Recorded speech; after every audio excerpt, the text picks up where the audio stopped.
প্রিয় ছাত্রছাত্রী সবাইকে আমাদের ইউটিউব চ্যানেলে স্বাগত। আমরা এখন আলোচনা করব শ্রীকৃষ্ণ কীর্তন কাব্যের ঐতিহাসিক গুরুত্ব।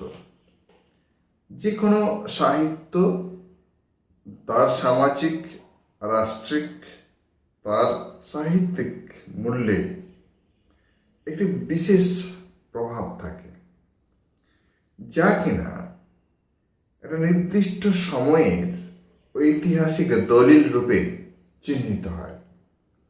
এক্ষেত্রে আমরা আলোচনা করব শ্রীকৃষ্ণ কীর্তন কাব্যের সেই ঐতিহাসিক গুরুত্ব কি। শ্রীকৃষ্ণ কীর্তন কাব্যখানি আবিষ্কার হওয়ার পর ভাষাতত্ত্ববিদগণ মন্তব্য করেছিলেন, এতে মধ্যযুগের বাংলা ভাষার আদি নিদর্শন নিহিত। আবার অন্যদিকে বাস্তবধর্মী সমালোচকেরা কাব্যখানির মধ্যে রাধাকৃষ্ণের উদ্দাম ক্রাম ক্রীড়ার মধ্যে যেন বাঙালি জাতির স্বভাব চরিত্রের বাস্তব ভূমি খুঁজে পেল। আমরা প্রথমের এই আলোচনা থেকে স্পষ্ট একটা কথা বুঝতে পারি যে ভাষাতত্ত্ববিদগণ মনে করেছেন এটি মধ্যযুগের ভাষার আদি নিদর্শন। অর্থাৎ আমরা আদি মধ্য বাংলার যে নিদর্শন হিসাবে শ্রীকৃষ্ণ কীর্তনকে চিহ্নিত করে, শ্রীকৃষ্ণ কীর্তন ছাড়া আদি মধ্যযুগের অন্য কোনো কাব্য এখনো পর্যন্ত আমাদের হাতে নেই। ফলে আদি মধ্যযুগের সাহিত্যের দলিল এবং ঐতিহাসিক দলিল রূপে শ্রীকৃষ্ণ কীর্তনকে একেবারে স্পষ্টতই মেনে নেওয়া ছাড়া আর কোনো উপায় নেই। সেই দিক থেকেও শ্রীকৃষ্ণ কীর্তনের গুরুত্ব আর কি তৎকালীন সময়, তৎকালীন যুগরুচি এবং তার যে মানসিক পরিস্থিতি, সমাজ পরিস্থিতি, তার একটা প্রকাশভঙ্গি রাধাকৃষ্ণের উদ্দাম কাম ক্রীড়ার মধ্যে তৎকালীন বাঙালি স্বভাবের চরিত্রের বাস্তব ভূমি খুঁজে পাওয়া যায়। এছাড়াও এমন একটি ঐতিহাসিক সন্ধিক্ষণে শ্রীকৃষ্ণ কীর্তন গ্রন্থটি রচিত হয়েছিল, যার মধ্যে স্বাভাবিকভাবে এসেছিল ঐতিহাসিক তাৎপর্যের বীজ। বাংলাদেশের তুর্কি আক্রমণের পরবর্তী 2 শতাব্দীর বিজিত কোণঠাসা বাঙালি সাহিত্য সংস্কৃতির চর্চা থেকে দূরে বন্ধ্যা যুগে অতিবাহিত করছিল। অর্থাৎ বাঙালি যে সাহিত্য, বাঙালি যে সংস্কৃতি, সেটা কিন্তু একেবারে স্তব্ধ হয়ে গিয়েছিল তুর্কি আক্রমণের পর। বিজিত বাঙালি জাতি যখন তার পথ খুঁজে ফিরছিল অন্ধকার যুগে, সেই কিন্তু অন্ধকারময়তার মধ্যে সে কিন্তু সঠিক দিশা পায়নি। বাঙালি জাতি যখন স্থিত হলো, হিন্দু মুসলিমদের মধ্যে সম্পর্ক যখন কিছুটা কাছাকাছি এলো, যখন নতুন পথে বাঙালি জাতি পথ চলা শুরু করতে চেয়েছিল, দীর্ঘ 200 বছর ধরে বাঙালি তার নিজস্ব সংস্কৃতির থেকে দূরে থেকে বন্ধ্যা যুগের অন্ধকারময়তার অবসান ঘটে যখন সাহিত্যের নতুন প্রভাতের উন্মেষ করতে চাইল, ঠিক সেই সময় সাহিত্য আকাশে শ্রীকৃষ্ণ কীর্তন এনেছিল নতুন ভাবনার এক নতুন বিদ্যুৎ চমক। এর ঐতিহাসিক গুরুত্বকে নানা দৃষ্টিভঙ্গি, নানা দৃষ্টিকোণ থেকে ব্যক্ত করা যেতে পারে। প্রথমত, বাংলা সাহিত্যের প্রভাব। বাংলায় রচিত রাধাকৃষ্ণকে নিয়ে প্রথম কাব্য শ্রীকৃষ্ণ কীর্তনের প্রভাব অপরিসীম। তাহলে বাংলা ভাষায় রাধাকৃষ্ণকে নিয়ে বহু সাহিত্য রচনা হয়েছে, কিন্তু তার প্রথম সূত্রপাত কিন্তু আমরা দেখব শ্রীকৃষ্ণ কীর্তনকে দিয়ে। বাঙালি কবি জয়দেবের গীত গোবিন্দ এবং পরবর্তীকালে শ্রীকৃষ্ণ কীর্তন বৈষ্ণব পদাবলী সাহিত্যকে প্রগাঢ়ভাবে প্রভাবিত করেছিল। সাহিত্য সমালোচক প্রমথনাথ বিশির মতে, যেখানে শ্রীকৃষ্ণ কীর্তনের শেষ, সেখানে বৈষ্ণব পদাবলীর শুরু। স্বাভাবিকভাবেই মধ্যযুগের বৈষ্ণব সাহিত্যে যে প্রসিদ্ধে তার বীজ নিহিত আছে শ্রীকৃষ্ণ কীর্তনের মধ্যে।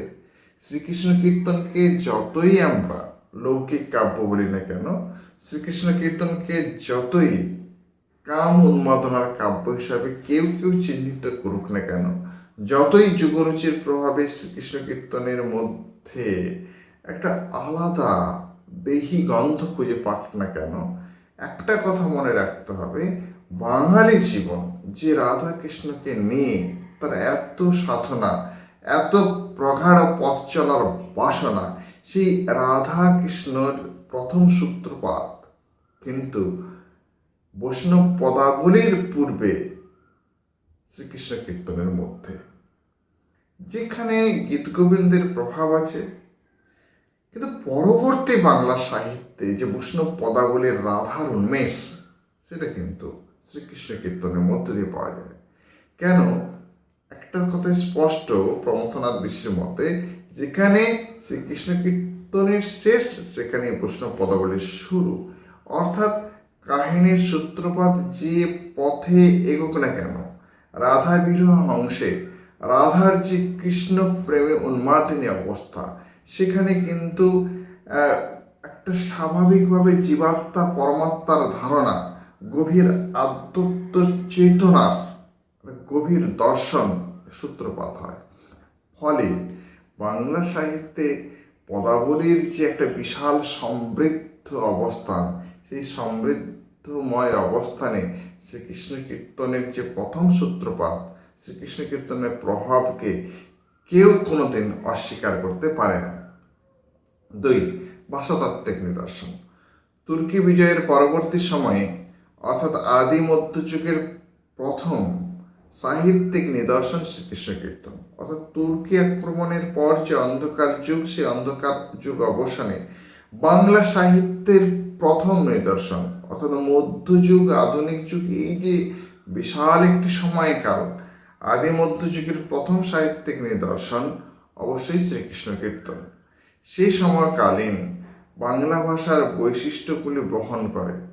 সুনীত কুমার চট্টোপাধ্যায় যথার্থই বলেছেন, the grammar of the speak of the Srikrishna Kirtana gives a clue of man of the forms of new Bengali. অর্থাৎ ফর্মস, নতুন বাংলার সৃষ্টির যে ধারণাটা আমরা কিন্তু পাই আদি মধ্যযুগ বা মধ্যযুগের বাংলার। কোথা থেকে পাই? অবশ্যই শ্রীকৃষ্ণ কীর্তন থেকে। ডক্টর সুকুমার সেন মনে করেন, কি মনে করেন? শ্রীকৃষ্ণ কীর্তনে মধ্যকালীন বাংলা ভাষার আবিষ্কৃত প্রাচীন রূপটি যে পরিমাণে আছে, ততটা আর পুরনো রচনায় নেই। অন্য কোনো পুরনো রচনায় কিন্তু আমরা সেটা পাই না। 3. চৈতন্য দেবের উপর প্রভাব। শ্রীকৃষ্ণ কীর্তন রাধা বিরহে যে ব্যাকুল আবর্ত, যে ব্যাকুল আরতি, তা চৈতন্য দেবকে বিরহ ব্যাকুল করে ভাব উন্মাদ করে তুলত। এই প্রভাব অর্থাৎ কাব্যটি চৈতন্য কর্তৃক আস্বাদিত হয়েছিল বলে বৈষ্ণব সমাজের পাশাপাশি ভক্ত বৈষ্ণব কবিদের কাছেও তা কিন্তু অত্যন্ত জনপ্রিয়। অর্থাৎ এই কাব্যখানি কতটা প্রভাবিত করেছিল, কাকে প্রভাবিত করেছিল? চৈতন্যদেব। চৈতন্যদেব যে রাধা ভাবের বিরহ উন্মাদনা, সেই বিরহ উন্মাদনায় ভাবিত হচ্ছেন, তার ভাব সম্মিলন ঘটত। ফলে চৈতন্যদেবকে প্রভাবিত করে এমন একটি কাব্য, সেটা পরবর্তী বৈষ্ণব সমাজ এবং পরবর্তী বৈষ্ণব কবিদেরকে যে প্রচুরভাবে প্রভাবিত করবে, তা কিন্তু স্বাভাবিক। 4. প্রথম আখ্যান কাব্য। রাধাকৃষ্ণ কথার প্রথম আখ্যান কাব্য শ্রীকৃষ্ণ কীর্তন। সংস্কৃত প্রাকৃত অপভ্রংশে কৃষ্ণকে নিয়ে কিছু রচনা থাকলেও বাংলা সাহিত্যে এটি প্রথম। তবে কাব্যটির নানা স্থানে নাট্য ও গীতিকাব্যের লক্ষণ সুস্পষ্ট। সংলাপধর্মিতা থাকার কারণে এটিকে গীতি সংলাপমূলক আখ্যান কাব্য বলা যেতে পারে। আখ্যান কাহিনী কাব্যের যে প্রথম ধারা বাংলা সাহিত্যে আমরা অবশ্যই শ্রীকৃষ্ণ কীর্তনের মধ্য দিয়ে পাই। এর আগে যে চর্যাপদ, সেখানে আখ্যান কাহিনী এতটা সুগঠিতভাবে ছিল না। সেখানে কিছু কিছু টুকরো টুকরো চিত্রকল্পে কিছু জীবনের ছবি তুলে আনা হয়েছে মাত্র। শ্রীকৃষ্ণ কীর্তনে একটি নির্দিষ্ট ধারায় একটি নির্দিষ্ট কাহিনী চিত্র প্রকাশিত হয়েছে। প্রথম আখ্যান কাব্য প্রাকৃত, অপভ্রংশ, সংস্কৃত, এই কৃষ্ণকে নিয়ে কিছু লৌকিক কাহিনী, লৌকিক ধারণা, সেইটাকে একটা সুসংবদ্ধ রূপ দিয়েছিলেন বড়ুচণ্ডীদাস। কাব্যটির বিভিন্ন জায়গায় নাট্য ভাবনার যে গীতি ভাবনার লক্ষণ, সেটা আমরা আগেও আলোচনা করেছি অন্যান্য এপিসোডে, যেখানে গীতিকাব্য ও গীতি ভাবনার যে একটা উল্লেখ এবং সংলাপ ধর্মিতার উল্লেখ আমরা পাই, অর্থাৎ তৎকালীন যে নাট্য ভাবনার যে রেশ, সেই ভাবনার কিন্তু এখানে একটা প্রকাশ পায়। 5. চণ্ডীদাস সমস্যা। পদাবলী সাহিত্যের চণ্ডীদাসের সঙ্গে বাঙালি পাঠক ইতিপূর্বে পরিচিত ঘটলেও শ্রীকৃষ্ণ কীর্তন কাব্যের কবি বড়ু চণ্ডীদাসকে নিয়ে কিন্তু আমাদের ধারণা ছিল না। শ্রীকৃষ্ণ কীর্তন কাব্য আবিষ্কার হওয়ার পর বড়ু চণ্ডীদাস বাংলা সাহিত্যে এক নতুন নাম এলো।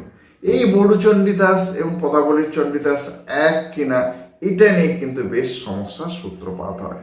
বাংলা সাহিত্যের যার কিনারা, অর্থাৎ বড়ু চণ্ডীদাস এই যে সমস্যা, অনন্ত বড়ু চণ্ডীদাস, এই নানান চণ্ডীদাসের সমস্যা, রামী চণ্ডীদাস, এইটা নিয়ে কিন্তু বাংলা সাহিত্যে আজও পর্যন্ত তার সমাধান হয়নি। সেই সমস্যা কিন্তু আজও থেকে গেছে।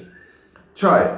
অন্যান্য সাহিত্যের প্রভাব। শুধুমাত্র আধ্যাত্মবাদের ভাবনায় বৈষ্ণব পদাবলী নয়, শ্রীকৃষ্ণ কীর্তনের মধ্যে যে লৌকিক প্রেম রসের অনন্ত ভাবনা আছে, যা পরবর্তী বাংলা সাহিত্যকে, বিশেষ করে মঙ্গল কাব্য এবং লোক সাহিত্যকে প্রভাবিত করেছে।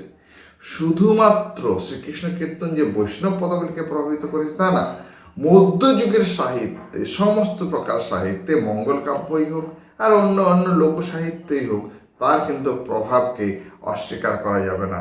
অর্থাৎ শ্রীকৃষ্ণ কীর্তনের প্রভাব পরবর্তী বাংলা সাহিত্যে অত্যন্ত প্রখর, অত্যন্ত প্রবল।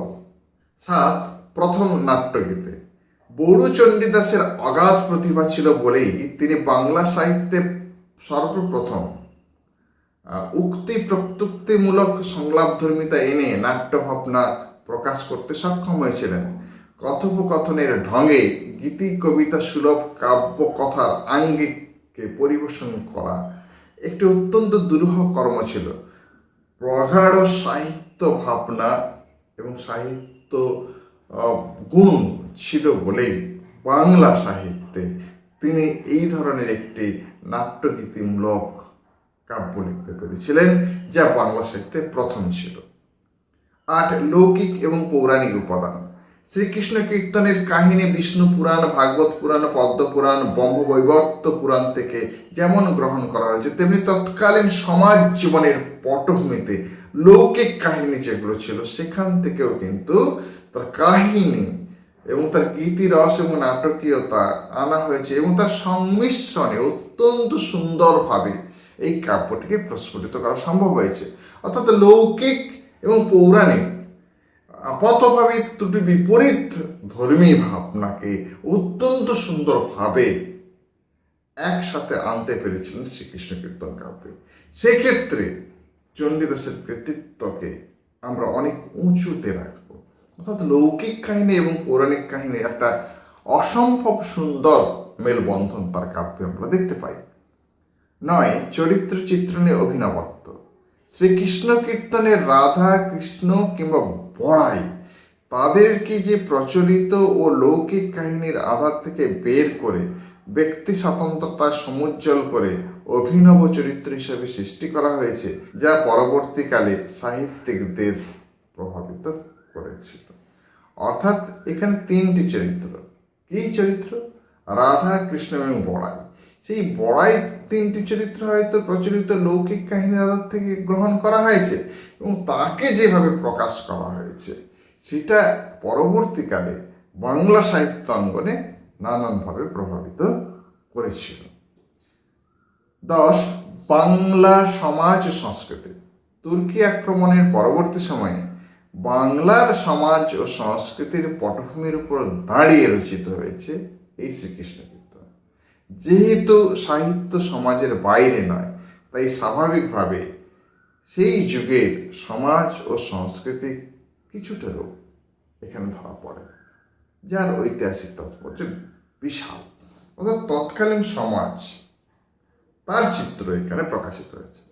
আমি বারবার বলি যে সাহিত্য কখনো সমাজ থেকে বিচ্ছিন্ন হতে পারে না। অর্থাৎ সমাজের কথা সাহিত্যে আসবেই। কেন? একজন সাহিত্যিক, কবি সেই সামাজিক জীব, সেই সমাজের তার অভিজ্ঞতাকে কেন্দ্র করে সাহিত্যে কিন্তু আনয়ন করেন।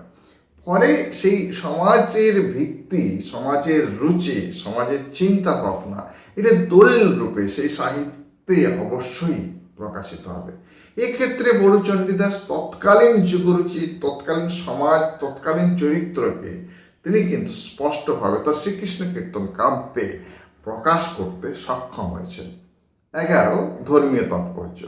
সমাজ ও রাজনীতির পাশাপাশি তৎকালীন ধর্মীয় ভাবনার চিন্তা চেতনা এই কাব্যের মধ্যে রয়েছে।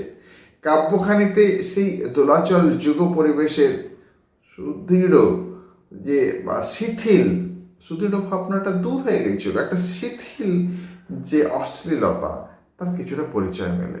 তবু সে ত্রুটি বাদ দিলে বাংলা সাহিত্যের ইতিহাসে এটি একটি অনবদ্য। অর্থাৎ ধর্মীয় তাৎপর্যের দিক থেকে আমরা দেখব যে একটা শিথিল কামলীলা, শিথিল অশ্লীলতা আমরা এই কাব্যে পাই।